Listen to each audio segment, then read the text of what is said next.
In this series, we're going to talk about the 10 questions that we get asked the most on the buyer's side when somebody is looking to work with us.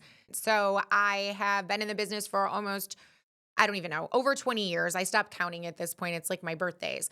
But we get the same questions over and over again. And this is one that happens pretty often. So, what is included in the home?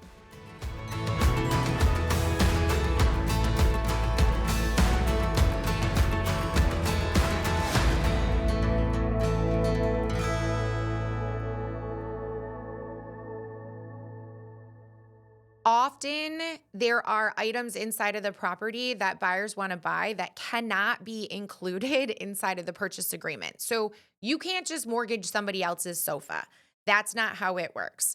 A long, long time ago, I had a neighbor that asked me to do her a favor and work as a transaction coordinator. She already had a buyer for her house. And so I sat down and worked with the buyer on one side of the table and the seller on the other side of the table, and we put a contract together. I handed that contract over to them, and I think they were having wine 30, but I had littles and I went to bed.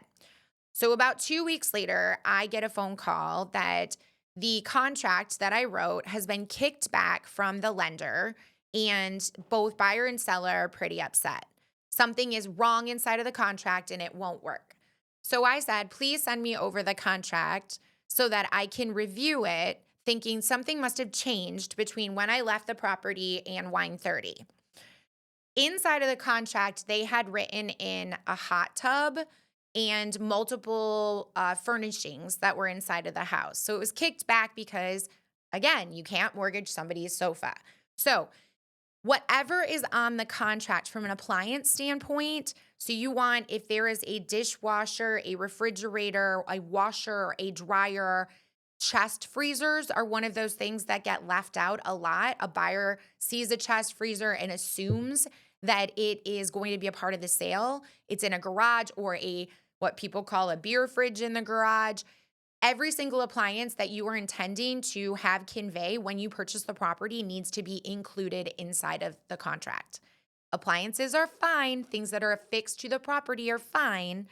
The sofa, the chaise lounge, all of these furniture items go on an outside personal property addendum.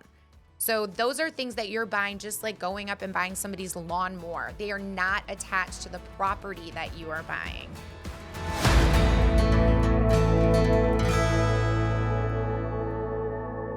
I'm Meghan Heritage with Blue West Properties. Like and subscribe for more real estate tips on the buyer's side.